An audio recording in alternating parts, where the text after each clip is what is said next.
join discord.gg/flatearth and enter a check-in room. Someone will come along and verify you to get involved in the conversation about our Earth. Nico, Dahut and his infinite radius celestial sphere. Nico Dahut. Dahut. Come on, don't be shy now. What's going? Oh, you guys have lobby. He was in the lobby. Nico, were you in the lobby? BC check-in. Text. Can I speak now? Yeah, you can There speak we go. now. Go ahead. Okay. I was not allowed before. All right, so real quick, because I already heard that you were talking before, but can you just tell us how you found us, right? A link or whatever, and then tell us what your position is on the topic of the server. Alors, how do I find you? I found you months ago by following an invite on another server.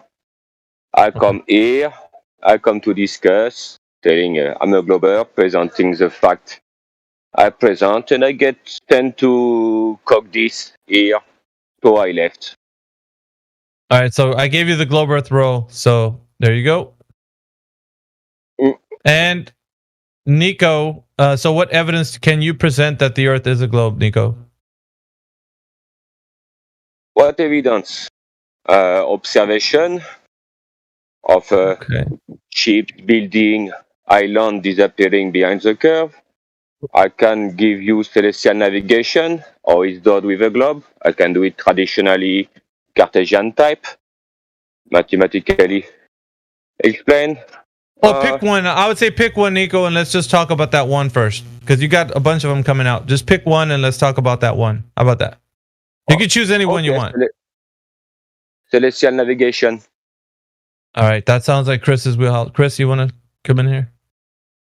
Well, just one moment. I want to see if Chris is here. Chris, can you hear me?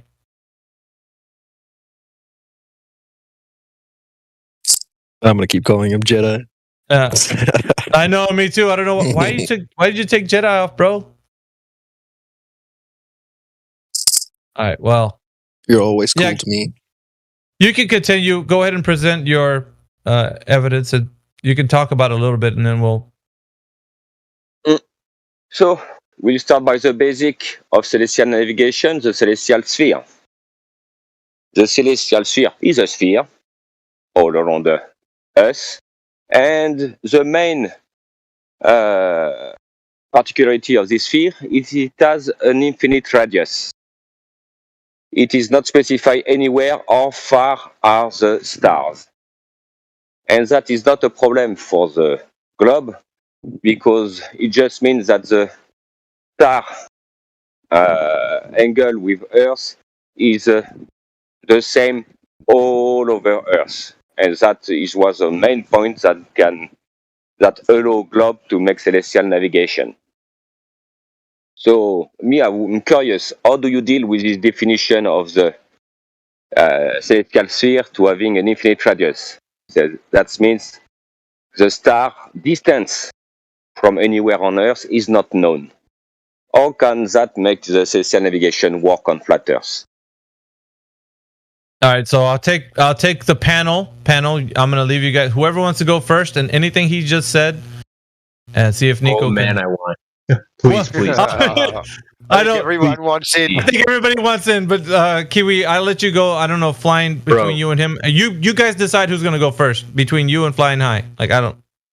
Well, please, my friend, go ahead. Celestial navigation is my jam, especially based on mathematics. Please go ahead. I won't take away what the question you might want to ask, Kiwi. So I'll let Flying and you. Flying, if you want to go first. If he's onto it, let him go. Oh, good. All right, he's yielding the floor to you, Kiwi. All right, perfect. So here's my question. Celestial navigation, what mathematic principle is that based on? What mathematic principle is celestial navigation based on? You can make it on a non-Euclidean spherical geometry. So geometry, you agree? Oh yes. Perfect. So trigonometry, you agree? Trigonometry would be the aspect of mathematics for that? Okay, if you want to go Cartesian type, we can do with trigonometry. Okay, fine. So the aspect of trigonometry, the study of three sides to an object, is that correct? No, it's just angle. Okay, but trigonometry, last time I checked, three sides of an object, that would make it a three-sided object. What's a three-sided object? It's a triangle.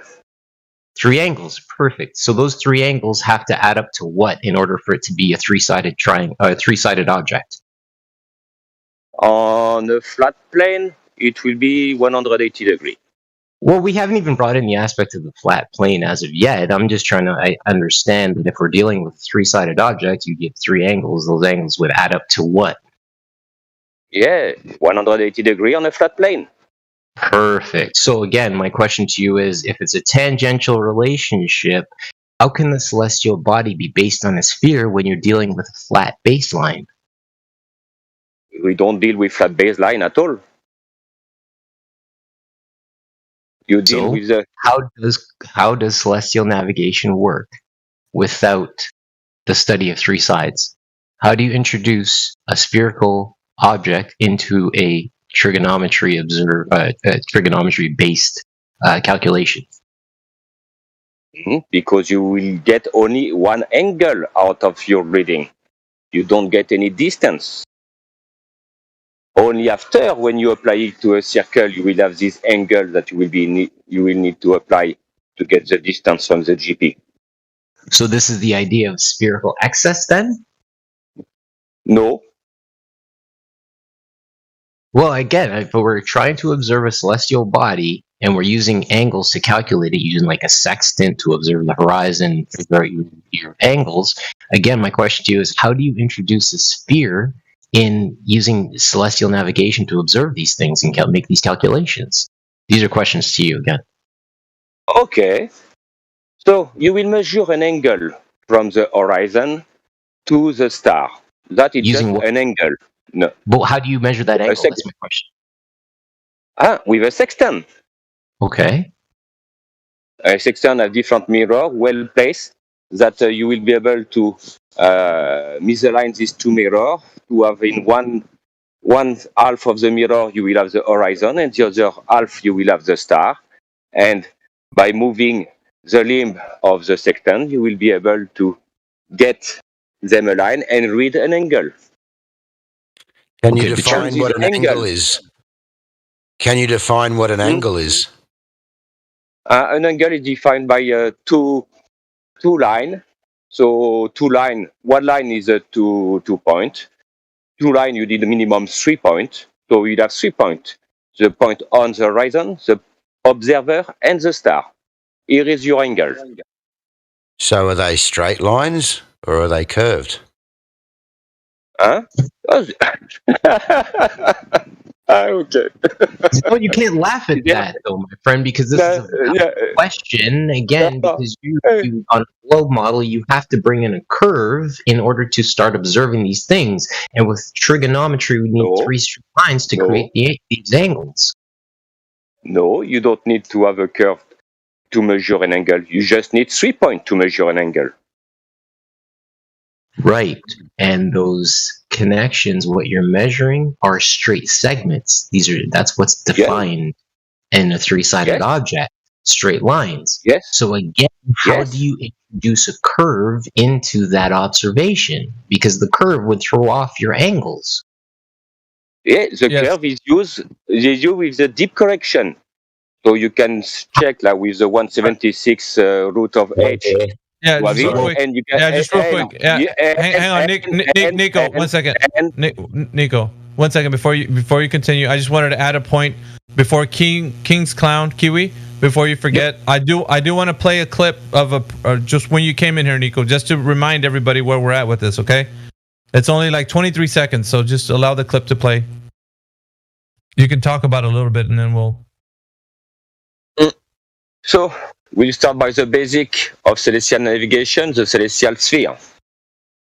The celestial sphere is a sphere all around us, and the main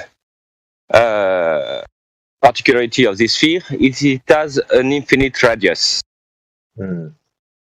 Infinite radius. So I'll kick it back to. Thank you. And that's Thank you to bring back my questions that have not been answered. Well, I'm waiting for Kiwi and Flying High to. Yeah, so I'll withdraw for this, but it's just the idea of the celestial sphere, right? I agree with you that there is the azimuthal grid of observability if you'd like to go there, but we're not at a place where we're going to use the sky, the stuff that occurs up in the sky, to prove what we're standing upon. This is the point. And the suggestion of an infinite radius is a very, very questionable claim on your part. Sorry, Flying High, if you want to go ahead, please. Yeah, again, I was just going to ask, when he's standing on the Earth, where is he measuring this this angle from? Is he standing in the center of the Earth on this celestial plane that he requires? That is, or are you standing on a curved surface on the surface? No, that's why I start by the celestial sphere of an infinite radius, because with this simplification, because you can make the calculation for it with a star with light years away, it will make a difference because it's given by the second the position of the star. It will make no difference to consider. Mate, what's the GP angle underneath the star? The GP angle? Yeah, what is it? Where is it, the GP angle? So underneath it, hold on, because obviously English isn't your first language. The GP, ground position of the star. So under every star, yes. What's the GP? What the GP? It will be given to depend which reference you take by the era and the declination, or it will be given by the GHA plus the SHA and the declination. So the GP is the position where the star will be at 90 degrees over the surface of Earth. To be at the zenith of this position. The GP, the star is at the zenith of this position on the ground. So the GP angle, perhaps you are talking about the other sign formula to get the distance. That is what I will continue with. Otherwise, you will have the deep correction.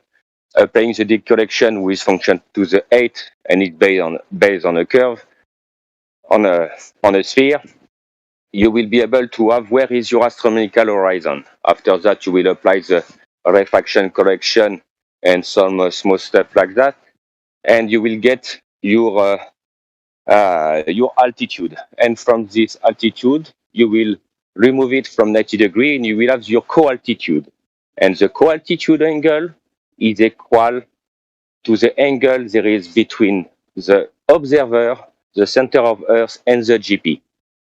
And that is possible using the celestial sphere of infinite radius. Well, I'd put it to you that the dip correction is just the eye height correction to sea level, where the observer is standing. Yes, 1.76 square root of h. And if you apply the trigonometry of the sphere to get this same deep angle, you will see that it's equivalent to less than a second.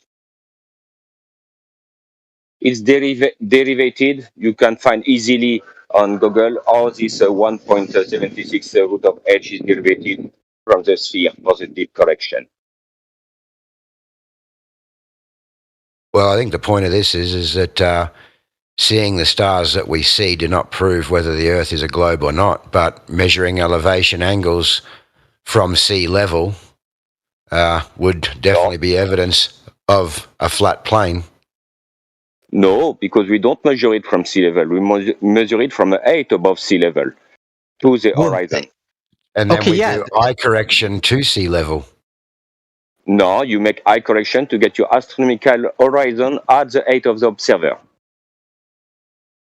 Okay, so and just to confirm, so if I'm using the sextant and I'm, say, 6 feet tall and I'm observing, i.e. I'm lining up the base of my sextant with the horizon, right? Therefore, I can negate. That means I don't have to pay attention to anything underneath my eyesight line. Therefore, I don't need to pay any attention to quote dip correction or this dip correction that you're referring to.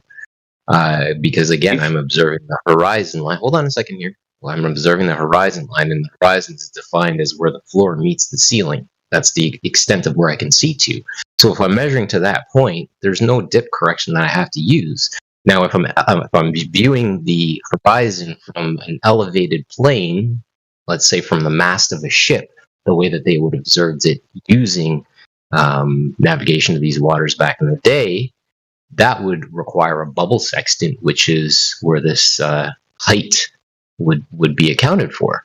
So I'm again observing the horizon line. It's a straight shot from my eyesight line to that horizon line. Please go ahead. No, no, I would disagree. From 6 feet ahead, you don't know which angle you will have to remove from a vertical. If you use a vertical, a bubble sextant, yes, you can bypass the deep correction because you will have directly your angle from your astronomical horizon. And I don't see from 6 feet you apply also the deep correction. So it will be So wait a minute, you're telling me that you mean to tell me, and based on what you're referencing, that the observer has nothing to do with the horizon that they're viewing. Is that correct? No, it's not correct. I said the astronomical horizon. Astronomical horizon is horizontal at the observer, c'est-à-dire perpendicular to its vertical, and it has a dip to the visual horizon. The visual horizon is all time lower than the astronomical horizon. But so you're saying there's two different horizons then? Yeah. No, I said there is only one. Visual horizon. After I talk about the astronomical horizon. This one is not visible. It's from your. Can you see the mainstream horizontal? Huh? Can you see the mainstream text chat? Because I've just clipped something out of a instruction manual on this that clears up the dip correction that you're referring to. No, VC voice text. No, which chat is it? Live stream voice text. Yeah. And no. Who I should look for? 1140 flying high. 1140 flying high. Oh, okay, data is coming. Allez, nice. Come on. Yeah. Well done. I cannot hear you right now because it's downloading the picture. I'm walking in the street, I cannot hear you. The live stream voice text at 11:40 p.m. posted by Flying High. I'm on it. I'm on it. Just not a bunch downloading. Of us are replying to it, dude, and tagging you too. You should be able to hit it. Clip cord just hit you up.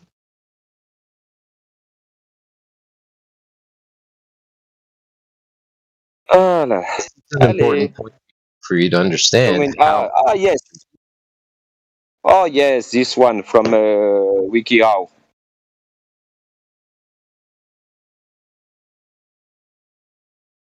So if you're an engineer,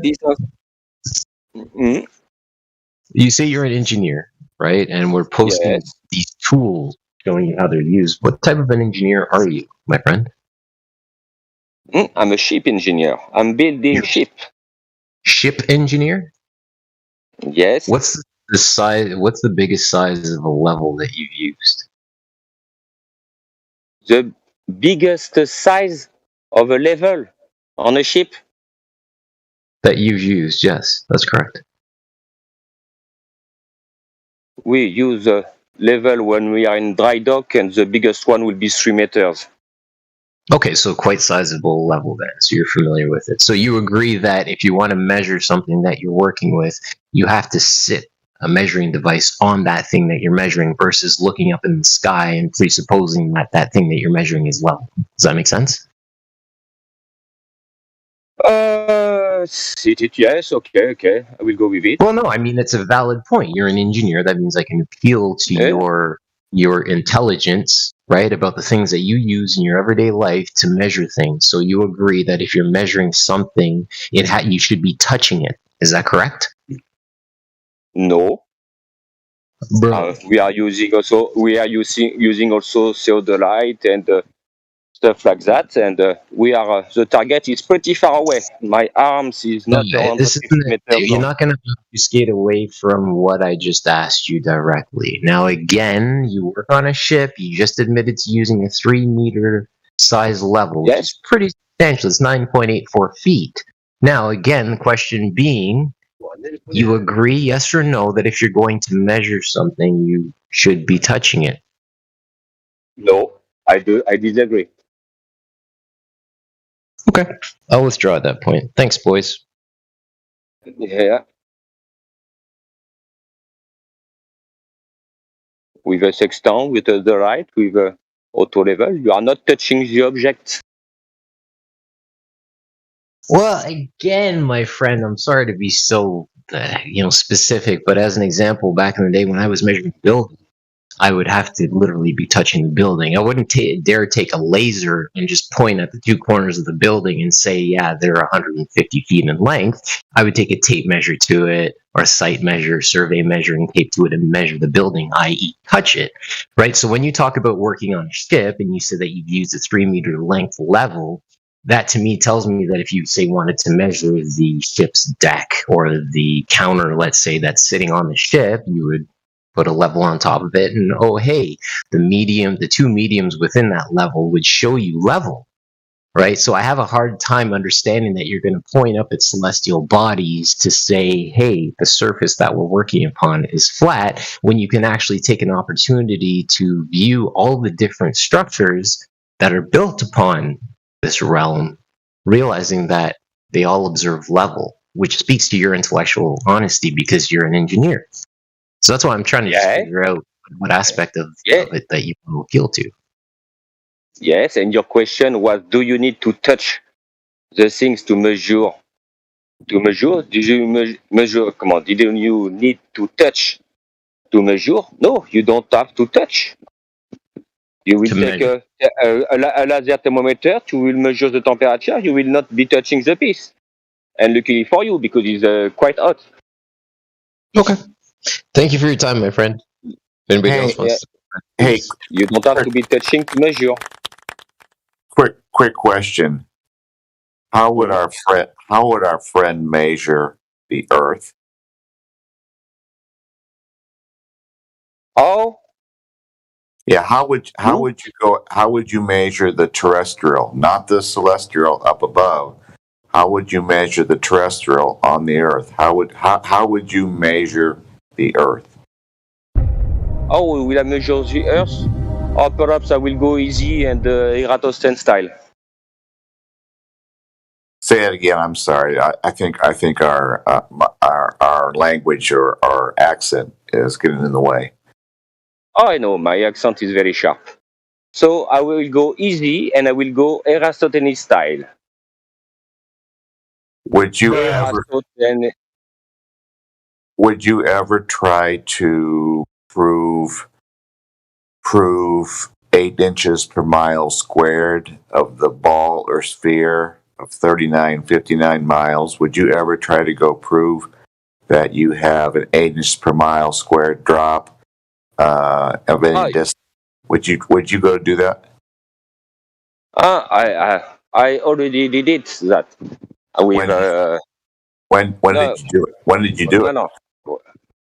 I already did it by observing the ship's visible part compared to its distance. You determined 8 inches per mile squared by again, our accents are getting in the way. You determine the 8 inches per mile squared by looking at boats on the water. Yes. You actually did. Now let me ask you this: looking left, right, and over 20, 30, 40 miles, have you ever seen Earth curvature looking left, right? No, you cannot. It's too feeble. It's only if you take a picture like that on this distance, it will be only less than 1 pixel for a 1,000 pixel wide picture. Are you into pixels now? Are you into pixels now? Yes, because Okay. All right. it's just a ratio. Because I will not look my eyes. I will not use my eyes. My eyes are not a good measuring tool. Here, okay. I want to get this right, and then I'm going to I'm going to excuse myself from this conversation. You said that you can't use your eyes. Is that correct? Or you can't trust your eyes? You can't trust your eyes. Did you ever see an optical illusion? So you're saying looking straight out that you can see boats going over the horizon at, if you're 6 feet observation height, they will start to disappear at 3 miles.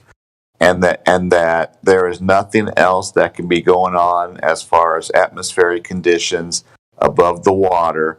So you're assuming that it is going over the horizon. Now, have you gone back the next day and looked at it exactly the same way, at looking at something on the horizon the next day? Well, you can see that the atmospheric conditions above the water can change day to day, if not hour to hour. Yes. Yes. Okay. So do you actually take a concerted effort like I do to look through some magnification like my P1000 and to see that there are atmospheric conditions going on every day that we can't assume, and that when we look at a boat leaving us, that the next day it may not be leaving us? Can you predict the atmosphere? Can I predict? You can roughly predict it, if you know, because it's very difficult to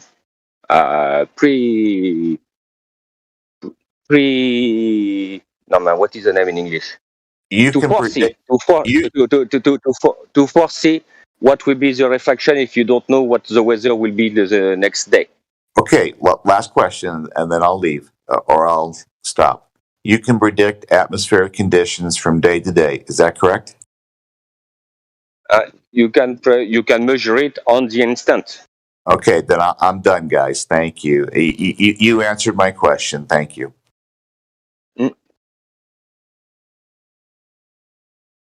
But someone will tell me how it works on a flat Earth celestial navigation. What Kiwi just did. Why is it so important to you that you live on a spinning space ball in the vacuum of outer space? Not at all. Not at all. Why is it so important for you to come on a Flat Earth Discord 24/7 and try to convince us that we live on a spinning space ball in the vacuum of outer space? You're taking time out of your day, maybe your work day. Why is it so important to you that you live on a spinning space ball in the vacuum of outer space? I know. I'm just come to the argument. Okay. All right. Thanks for listening. So the last thing I'll say, or since Jim mentioned it and you asked the question, how does celestial navigation work on a flat plane? So number one, celestial navigation has been done since the 1700s, before this topic even came into existence. Again, the perversion started in 1960. Sextants have been around since the 1700s. The idea is everything is based. Hold on. No. You asked, and I'm going to make these points, and I'm going to withdraw because you asked the question. I don't have to prove anything to you. I'm making these statements. There's nothing to be confused about. Okay. No. Sextants, everything is based on trigonometry, which is the study of three-sided objects. Three sides make an object. That's called a triangle. Those internal angles all add up to 180 degrees. That matches the horizon. These are facts. These are points. Everything is used based on a tangential relationship. Sine, cosine, tangent. SOHCAHTOA which gives you the angles and the height relationships between all of those line segments, which all have to be straight and all equal up to 180 degrees. Thank you for listening. Okay, so I'm using one angle, and for your triangle, you need to know at Hang least on, Nico. once. Nico, Okay. one second. I would just like to make a statement to the panel. It's okay. You guys don't have to say this is the last thing I'm going to say, and then not speak, because we want you guys to keep speaking. So I want to encourage you guys to know that you can keep continuing to speak. You don't have to say this is the last thing I'm going to say, and I won't speak again, because obviously we got somebody in here that we want you to speak to. So just be inclined to open your mic and talk to these guys again, because they're not going to leave until they go.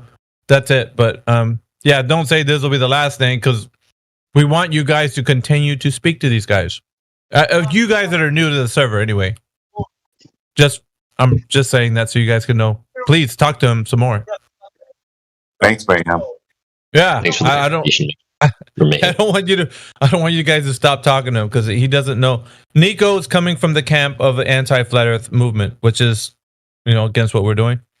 So I would just ask the panel: is there anybody else other than Kiwi and Jim that would like to chime in and talk to Nico? Now that we got somebody from that camp, I'm eating right now. It'd be too easy for me right now. I don't want to. I think I got interact with him. Go ahead, Crit. Yeah. So, do you actually think that flat Earth is some sort of plague on the mindset of humanity, or is that just being provocative to start conversation or something like that? If you read well, I write flat Earth is a plague to knowledge, not to humanity. To human knowledge, not to humanity. And it's deliberately provocative to make FE react. Yeah, can you parse that out? What do you think that means? Do you know what you know and what human knowledge? What would it mean? So you know the Earth is a globe. What does that mean? Okay, so you've got knowledge, right? It changed nothing to be a globe or a flat Earth for my everyday life. So how can it be a plague to nothing? It's a plague to have all people telling wrong stuff, like we hear from a flat Earth. All right, from the side of. Okay, go. Yeah, I'm just gonna say, from the side of the panel, let's not divine a guy who's anti-flat Earth. We already know his position, so we don't have to divine his thoughts in that. Let's just go into the arguments. That would keep it concise to how he doesn't have an answer to that. So we don't have to keep continuing to go to the character. I know this guy, so his character is an anti-flat earther. We don't have to divine his thoughts any longer. We just go into the arguments and debunk those. So let's go to the arguments, guys. Well, I'd like to say that the way that you stated that you measured the Earth by watching boats go over a horizon is not a measurement at all. You've made an observation, and that horizon moves daily. It is apparent, and we can clearly see that that has to do with angular resolution. Secondly, your sextant argument, we clearly know that we need two straight lines to form an angle, and we're doing that at sea level. You have no argument there. Who has directly measured the Earth? How have you ever, or whoever has directly measured the Earth? I will answer. So, what I did for the 8-inch, I just not only observe the boat, I observe how much of the boat was out, because I knew this boat a bit, this boat. And I knew how deep it was. I knew the draft and everything. I knew how much of the ship was out of the water. I knew also by observation how much of the ship was out of the water. I knew also how far the ship was away from me. And with this number, just quickly, how did you know that? I did that because I can see where the horizon was cutting the ship. I can see it was just at the upper deck of the ship. So is this with a device or is this with your eyes? Yeah. Huh? Was this with your eyes, or what were you using to see this ship out on the horizon to see that it was going up down? With binoculars. So how did you make a direct measurement? By looking where the horizon was. So how did you make a direct measurement? You're not answering the question. Looking is not a measurement. See, I was looking where the horizon was on the ship. I knew the ship was my scale. How did you make a direct measurement? You have not answered the question. How is observing with your eyes, with your binoculars, what the ship is doing on the horizon that moves every day due to atmospheric conditions? How have you made a direct measurement? I have the ships is my scale. It was the horizon was cutting the ship at the upper deck. I knew the ship was at 26 meter and 5 centimeter from the baseline. I knew the draft was at a little bit less than 7 meter. So I knew which part of the ship was out of the water, and I was not seeing all these parts. These 19 meters were missing, and I knew my position, and I knew the position of the ship also. So I knew the distance with it. But with you that just also, sorry, Nico. You just keep saying, I know the distance. What flying is asking you is how. With the Black Swan, we know the distances because they're at set distances from the shore. If you're just looking out over the water, you don't know the distance. I have my GPS position and I have the GPS position of the ship. Yeah, he's trying to that's what he was asking you. All he's done is try to calculate the distance. And regardless of that, looking through a pair of binoculars at a ship at a distance that appears to be compressing into the horizon is not measuring curvature. So who has directly measured the surface of the Earth? You haven't answered the question. Because after applying, because I knew also the temperature of water and the temperature gradient and the atmospheric pressure and all, you can have, because people have been doing this calculation, this measurement to define what will be the refraction coefficient, and I was able to make the radius of to calculate the radius of Earth from this measurement and arriving to the radius of Earth. And what is the radius of Earth? Around 6,370 kilometers. And my result was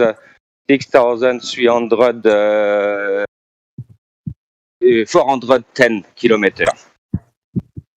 Anyone in here tell me if I'm wrong, but if I ask you to take a direct measurement of something, do you go and look at some distances and have a look at it with your binoculars? Hell no. You would measure the thing directly. You will measure the thing directly.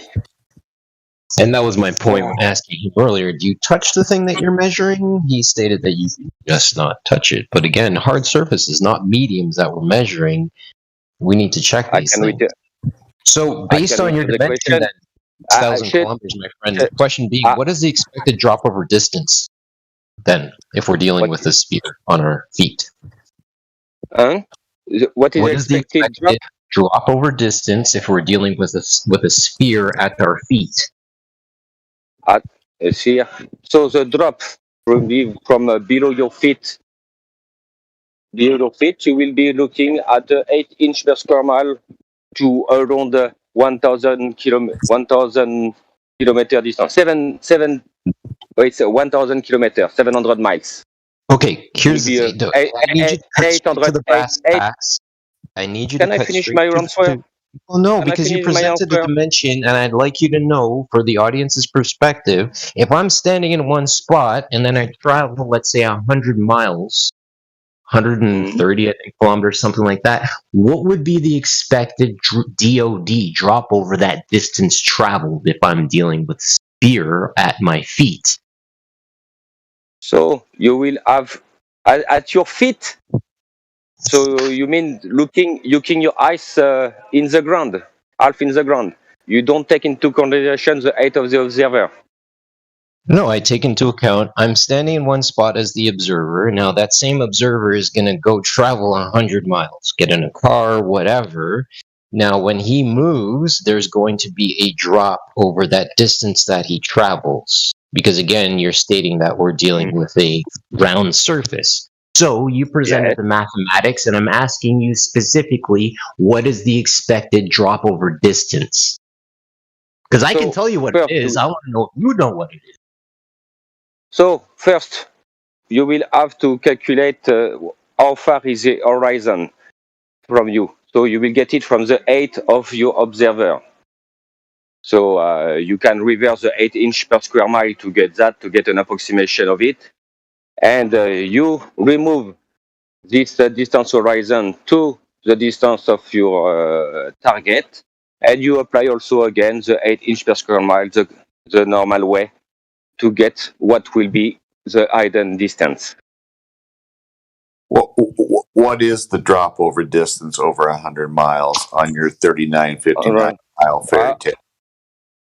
I will not do it the calculation above my head. But if you want to apply with standard refraction, you will not use 8.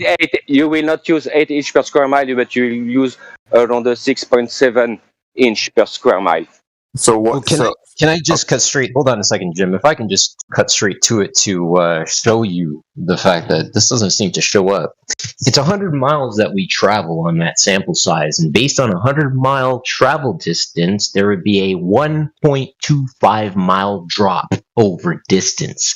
So again, the question to you is, where does that show up? Because we can't seem to find it. So, did you see 800 meter mountain at 100 miles? My friend, we're not going to bring into observing mountains in the distance. Again, my question to you specifically on its face is, if we travel 100 miles in distance, there should be a 1.25 mile drop over that distance traveled. We don't seem to see that when we interact with the surface. So again, question to you is that what they dress up in this explanation of refraction? Where a temperature-based phenomenon can actually change the surface that we're walking upon? Is that really the story that you're believing? No. So now you are telling that you are walking the distance. Mark said you are walking the distance. So you tell me you can feel that the ground is not straight, that is dropping 8 inch over a mile. Is what you are telling me? Your feet are very sensitive. They can. You're the one making the claim that there is a curve that shows up. But what I'm going to say to you is that the higher we go, whether it's in a helicopter, maybe things like the CN Tower in Canada, our horizon line is always straight. I'll withdraw. Sorry, somebody's going in. Please. Alexa, mute up. You're hot micing. Sorry, I was You're right, Kiwi. Go ahead. Thanks, dude. So the last point I'll be making, I got to jump into a work meeting, but the one thing I want to say is that whenever we gain altitude, we go up higher and higher, we just seem to see that the floor continues to meet the ceiling the further out we go, whether that's over land, water, whatever. And that tells you that we're dealing with a structure that has a flat baseline. Because if we were dealing with something that had a set dimension, 3959 claimed radius, then as I go up, that horizon line would start to curve, and the curve would start to show itself, i.e. the skirt would start to lift, but we don't see that. So again, my question to you is, where does your curve start to show up? 1.25 mile drop over 100 miles. Please, go ahead. Where where it will start to show. So you will need to define your angle of view, how much side to side you will have, and you will calculate. And you will see that you will need to go pretty high, higher than any mountain on Earth, to be starting to be able to detect a curve left to right. But you don't need that. You just need you just need to go to sea level and to see that you will compress all that and stuff get hide behind the horizon. Okay, so you are willing to entertain compression over distance, or you're not willing to entertain compression over distance? Compression. I don't think you get how I use compression. Yeah. I don't think you get how no, it's not how you use it, it's how it actually works in real life, i.e. the boat sails away from you in the horizon, it gets compressed into the horizon line as it sails off into the distance. Somebody seeing that boat on the opposite side of things, i.e. the opposite end of where you are, sees the boat coming towards them, and the boat starts to decompress, i.e. get bigger. So these are two perspective-related things that show up. So again, the question to you is, if somebody's seeing it, let's say, come back over the curve towards them, that seems to be visual compression displaying itself. Just like when I'm in the hallway, I stand up and I notice that the lights on the ceiling of that hallway get closer together. Yes. Visual compression, perspective again. So my question to you is, where is the curve, man? And me, I will ask you, where is the compression when it's why the ship is at the same distance? Why only the bottom of the ship will be compressed and not the top? Why because the bottom is the closest thing to the bottom, the closest thing to the floor, i.e. the floor meeting the ceiling. If you had a plane at the ceiling sailing off into the horizon, the reverse would happen. Don't try to answer my question with a question. So, yes. So I should be able to find mathematics about this compression that works better than the globe to tell me how much will be hidden. If you would like to introduce a poisoning the well like mathematics, sure, but let's try to observe things for what they are before we try to introduce a language that came after the fact. The Earth is the Earth before all languages existed. Yeah, and so why do I need to learn a language in order to understand the surface that I'm walking on? Why do I see the ship disappearing without compression? Just the bottom do not get compressed. I don't see any gradual distortion. It's a neat cut on the ship. Yeah, that's how flat Earth works, my man. That's how flat Earth works. Yes. Yeah, but I have difficulty to wrap my head around how you can make any use of that. Well, you guys are the ones saying that the boat's going over a hill of water. We're not saying that. Yes. No, it's not a hill of water. It's just a dropping continuously from your point. Yeah, that would be a hill of water, man. No, you are all time at the top of the hill. Yeah, of water. That's what I'm saying. Water doesn't do that.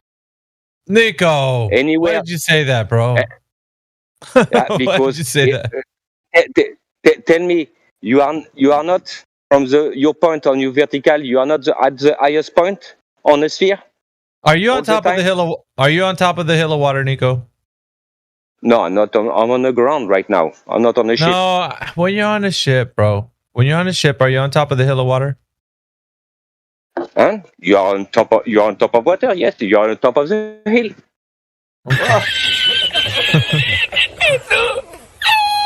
Yes. Clipcord, where you at, brother? We need this clip. Only one short thing. There is no such thing like a hill of water in reality. That doesn't exist. Well, Nico said it does. Only naturally cannot exist. I can agree it can exist somehow, but naturally cannot exist. Yeah, I think I might be able to help you out, dude. If you allow me. And 1 second, Jim. If you look, you know how the train lines appear to converge. When you're looking down train lines, they seem to come together off in the distance. That's what happens. They're not actually coming together, though, are they? If we went down there, if we walked down there, they wouldn't be together. They'd be still in the same place. It's just that they appear. So it's perspective, isn't it? It's just perspective, that's all. Yeah, and perspective, as you well mentioned it with the rail, they are gradually coming together. They don't cut at what moment and disappear. They're just gradually, and when your angular resolution get too thin, you see only one point and you don't see it anymore. Right, and then you pull out a telescope or some binoculars, and then you can see it again. Why is that? Yes. Why is that? Why can you see the boat again? Why you can't see? Because the boat is hidden. The rail, if it's hidden by the sphere edge. That's what you're saying. It's hidden by the sphere edge, the physical sphere edge. Yes. How can I pull out a pair of binoculars and see it again then? No, you don't see the ship anymore. Well, you can if you get some optics. Yes, we do. Do you want to see? Yes, we do. Yeah, a real ship. Don't show me a little plastic boat. Okay, I will. Show me. Can I show you small ship, not big one? Small is better because bigger you can see better. The small one you cannot see better. The small one you can see less. Is that true? Yeah, but why you don't want to show big ship? Because you know. Because whatever. Isn't small one better? Example. No, because small one can be easily in a refraction area just over water. No, because if I see the big boat, that means the small one. I don't. It's not possibility to see the small one. See, because it's angular resolution. Yeah, does angular resolution working for small boats or for the big boats? For both, they are working. For both. That means that angular resolution is doing something that things going bottom up, that is disappearing bottom up. No. No. Can we demonstrate that angular resolution in every case, in every 3-time case, doing that? You can do. I can do that. We can stand on some road, and I will go away from you. You know what will happen with my foot and legs? If I go over a hill, you will not see me anymore. Whatever angular resolution you have. Oh, is it that because of curve or because of angular resolution? Because I will be behind the hill. You cannot see me through the hill. We are on the road, straight road, and if I'm going away from you, should I disappear because of curvature or because of angular resolution? If you a very small object, no, you will disappear first due to angular resolution before to be behind the curve. Oh, really? That's the answer. Yes. Yeah, and I'm telling you, and every object, big, small, will disappear on some distance, bottom up, every of them. Yes, and that's the problem with flatters. Why only the bottom? What not all the buildings with the same distance? I'm repeating you. Every object will disappear bottom up if you go away from it. Every big, small, whatever. Yeah. Mm-hmm. Did you get that? All right, let's take a minute, Shasta. Let's take a minute. We got some errors and misunderstandings on the table. The perspective drop-off in the real world is not linear as an ideal perspective in art. It's actually hyperbolic as it proceeds into the distance and as it approaches zero in your field of view. So something high in your field of view is going to have more propagation angles than something lower in your field of view. Because it's not just a pure geometry relationship.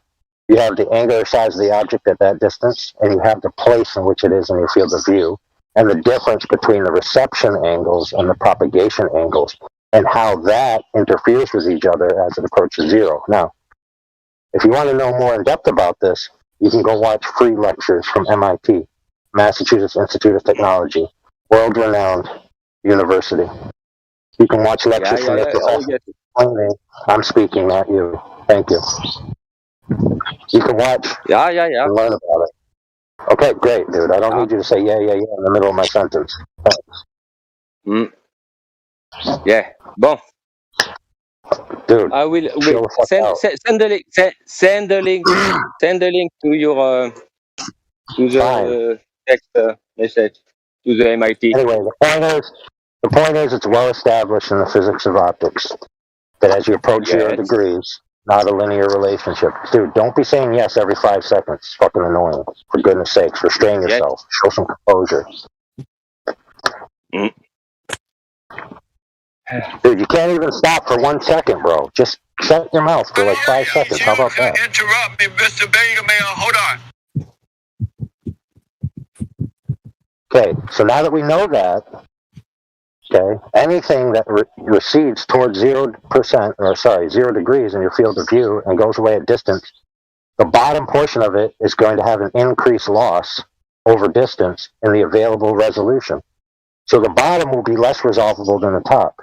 And that's a fact. All right, you guys can continue. Yes. Yeah, we had it. Hang on, Nico. We had somebody that's a Glober that chimed in here. Chong in the text chat says that sounds like an appeal to authority. Tisk tisk to you, AI.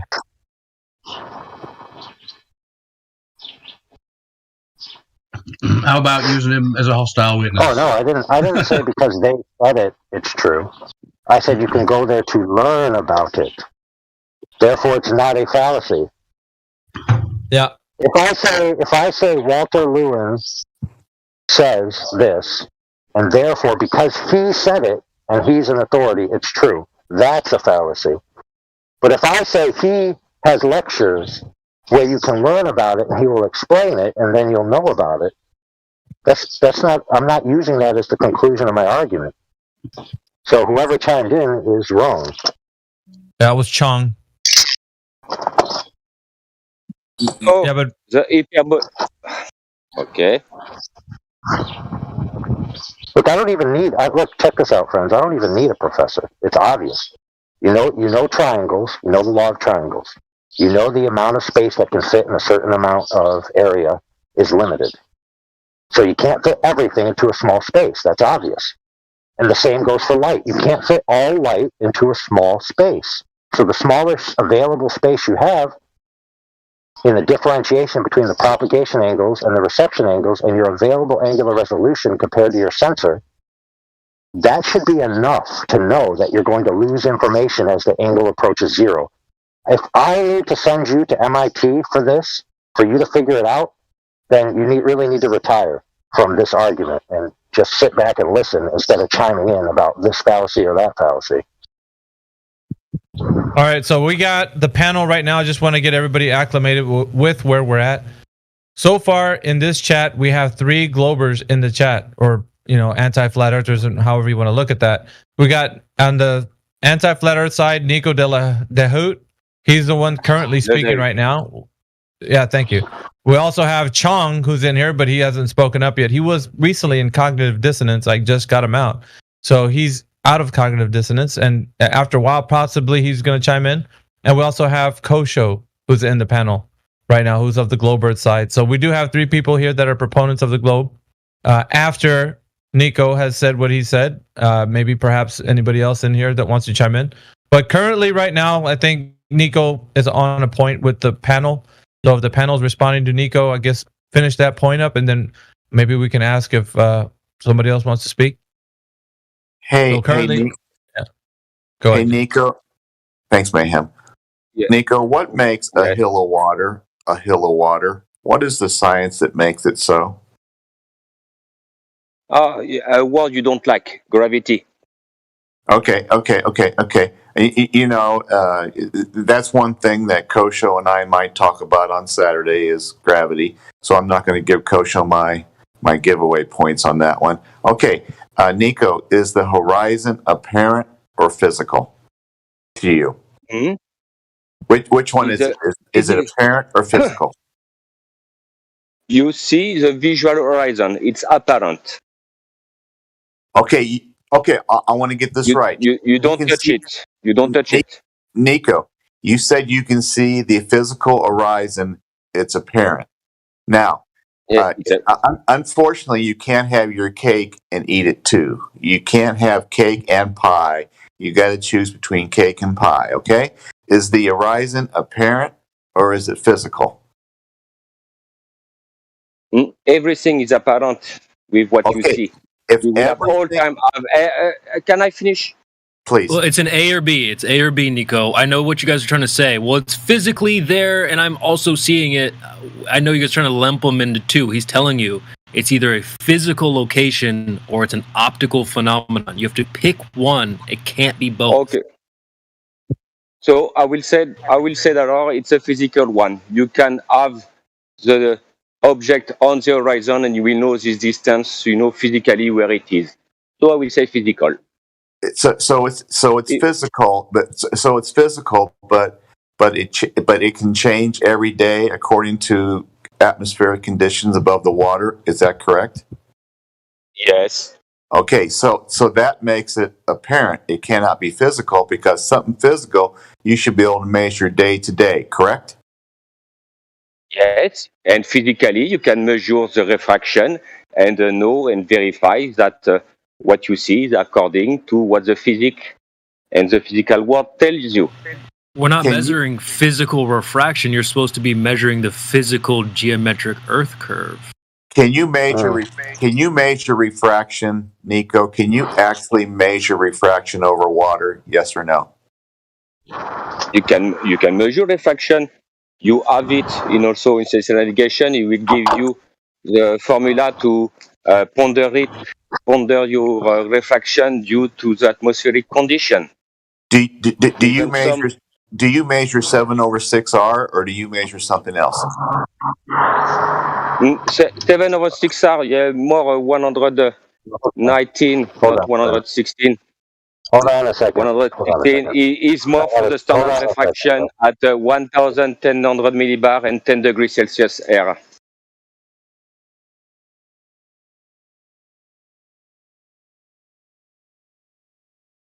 Go ahead, AI. I'm sorry. I heard you. Go ahead. Oh, sorry. I had to retap my mic. I'm speaking to Jim for Jim's benefit. He said that you can measure out to the horizon and know the distance to by the object. Right? If that's the case, the black horizon is supposed to be at 1.22 miles from the observer height, yet it's seen greater than 10 miles. That would mean that the oil rigs are actually only half a mile offshore. Oh. That's just for your ammo box there, Jim. Thank you.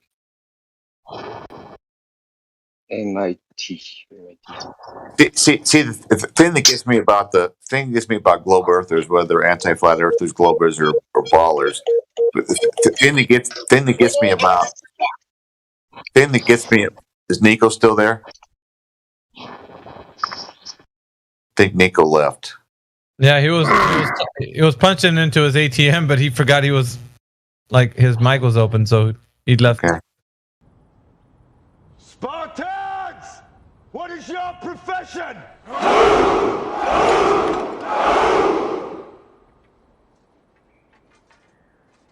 See, old friend, I brought more soldiers than you did.